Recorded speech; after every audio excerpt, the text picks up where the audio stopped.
নমস্কার, আমি doctor চন্দ্রাংশু Shastri. চিরন্তনী YouTube চ্যানেলে সকলকে স্বাগত।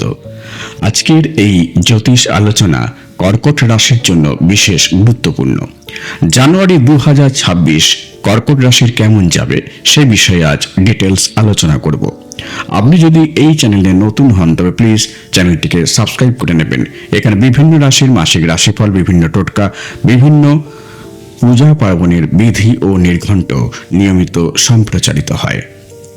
মাসিক রাশিফলে আমি স্বাস্থ্য, শিক্ষা, প্রেম, দাম্পত্য জীবন, ভাগ্য, ক্যারিয়ার, ব্যবসা বিষয়ে আলোচনা করি এবং শেষে সহজ প্রতিকারের উল্লেখ করি।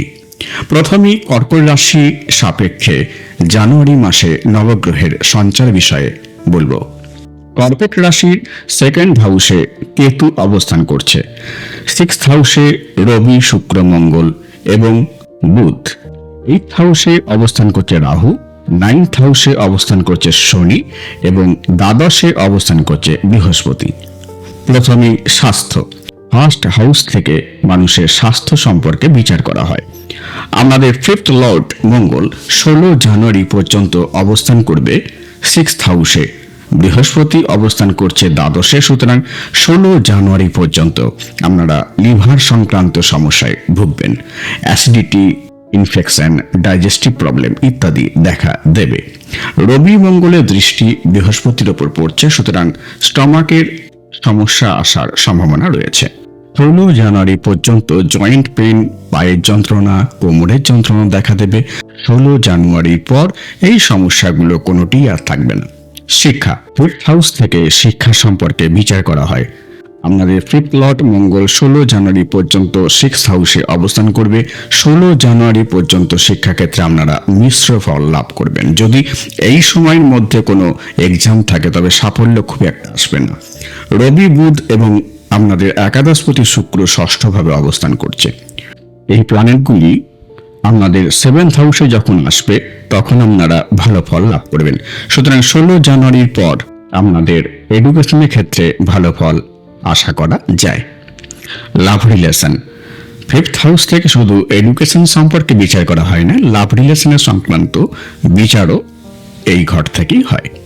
কর্কট রাশি 5th লর্ড মঙ্গল 6th হাউসে অবস্থান করছে। 16 জানুয়ারি আপনাদের 7th হাউসে চলে যাবে। রবি, বুধ, শুক্র ও 6th হাউসে অবস্থান করছে। জানুয়ারি মাসের প্রথম 2 সপ্তাহ লাভ রিলেশনের ক্ষেত্রে সমস্যা থাকবে। ছোটখাটো বিষয়গুলি নিয়ে মতবিরোধ দেখা দেবে, পারস্পরিক মনোমালিন্য দেখা দেবে। কিন্তু যেহেতু দেবগুরু বৃহস্পতির দৃষ্টি 6th হাউসে পড়ছে সেহেতু রিলেশন ভেঙে যাবে না। 15-16 জানুয়ারির পর লাভ রিলেশন পুনরায় খুব মধুর হয়ে উঠবে। আপনার লাভ পার্টনার নিজের ভুল ত্রুটি বুঝতে সক্ষম হবে। Married life. 7th হাউস থেকে ম্যারিড লাইফ সম্পর্কে বিচার করা হয়। আমাদের 7th লর্ড শনি অবস্থান করছেন 9th হাউসে, অর্থাৎ ভাগ্যস্থানে। আপনাদের লাইফ পার্টনারের ভাগ্য অত্যন্ত সুপ্রসন্ন থাকবে, তার প্রফেশনাল লাইফে যথেষ্ট উন্নতি ঘটবে। 7th লর্ড শনি ত্রিকোণে অবস্থান করায় ম্যারিড লাইফ যথেষ্ট ভালো যাবে। তবে 14-15 জানুয়ারি রবি মঙ্গল সপ্তমে প্রবেশ করলে আপনাদের পার্টনারের মধ্যে ক্রোধ বৃদ্ধি পাবে, অ্যাগ্রেশন বৃদ্ধি পাবে, আপনার পার্টনারের মধ্যে ডমিনেটিং করার প্রবণতা বৃদ্ধি পাবে। আপনাদের এটা অ্যাডজাস্ট করে নিতে হবে। 9th হাউস থেকে ভাগ্য সম্পর্কে বিচার করা হয়।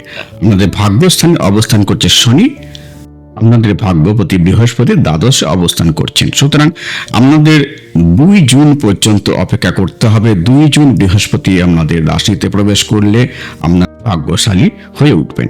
ক্যারিয়ার। 10ম ঘর থেকে ক্যারিয়ার সম্পর্কে বিচার করা হয়। আমাদের 10মপতি মঙ্গল বর্তমানে 6th হাউসে অবস্থান করছে, যদিও নবমপতির সঙ্গে কানেক্টেড, কিন্তু 16 জানুয়ারি মঙ্গল আপনাদের 7th হাউসে যখন প্রবেশ করবে আপনারা ক্যারিয়ারের ক্ষেত্রে রিমার্কেবল চেঞ্জ দেখতে পাবেন। কারণ মকর রাশিতে প্রবেশ করলে মঙ্গল তুঙ্গস্থ হয়ে যাবে। 10মপতি মঙ্গল আপনাদের লগ্নস্থানে দৃষ্টিদান করবে। 16 জানুয়ারি আগে পর্যন্ত আপনারা এমএনসি ক্ষেত্রে, মার্কেটিং এর ক্ষেত্রে যদি কাজ করেন তবে যথেষ্ট উন্নতি লক্ষ্য করতে পারবেন। যারা বিদেশে কর্মরত তারাও ভালো উন্নতি করতে পারবেন। কিন্তু 16 জানুয়ারির পর মঙ্গল মকর রাশিতে প্রবেশ করলে তুঙ্গস্থ মঙ্গলের চতুর্থ দৃষ্টি আমরা দশম স্থানে পড়বে। দশম প্রতি দৃষ্টি দশমে পড়ায় আপনারা অভূতপূর্ব উন্নতি লাভ করবেন কর্মক্ষেত্রে। ব্যবসা, 7th হাউস থেকে ব্যবসা সম্পর্কে বিচার করা হয়। জানুয়ারি মাসে ব্যবসা ক্ষেত্রে 70% ভালো যাবে আপনাদের। 16 জানুয়ারির পর ব্যবসা ক্ষেত্রে ভীষণ উন্নতি হবে। প্রতিকার, চন্দ্রের বীজ মন্ত্র ওং সোম সময়ে নম প্রতি সোমবার উচ্চারণ করুন। সকালে স্নানের পর শিবের অভিষেক করুন, মন্ত্র উচ্চারণ করুন ওম নম শিবায় 3 বার। হনুমান চালিসা প্রতিদিন সকালে স্নানের পর অবশ্যই পাঠ করুন। মঙ্গলের বীজ মন্ত্র প্রতি মঙ্গলবার উচ্চারণ করুন 108 বার ওম অং অঙ্গারকায় নম। সূর্যদেবকে তাম্রপাত্রে প্রতিদিন সকালে স্নানের পর জল দান করুন। মন্ত্র ওম জবা কুসুম শঙ্কা শঙ্কাশ্য প্রিয়ং মহাদতিং ধান্তারি সর্বপাপং প্রণত দিবাকরম। আমার এই ভিডিও ভালো লাগলে প্লিজ লাইক করবেন, শেয়ার করবেন এবং পরের ভিডিওগুলি যাতে শীঘ্র দেখতে পান সেজন্য চ্যানেলটিকে অবশ্যই সাবস্ক্রাইব করে নেবেন। আর আমার জ্যোতিষী পরামর্শ গ্রহণে আগ্রহী হলে 8617498640 এই ফোন নম্বরে ফোন করতে পারেন বা হোয়াটসঅ্যাপ করতে পারেন 9434660892 এই নম্বরে। আজ এই পর্যন্ত, দেখা হবে পরের ভিডিওতে। ধন্যবাদ।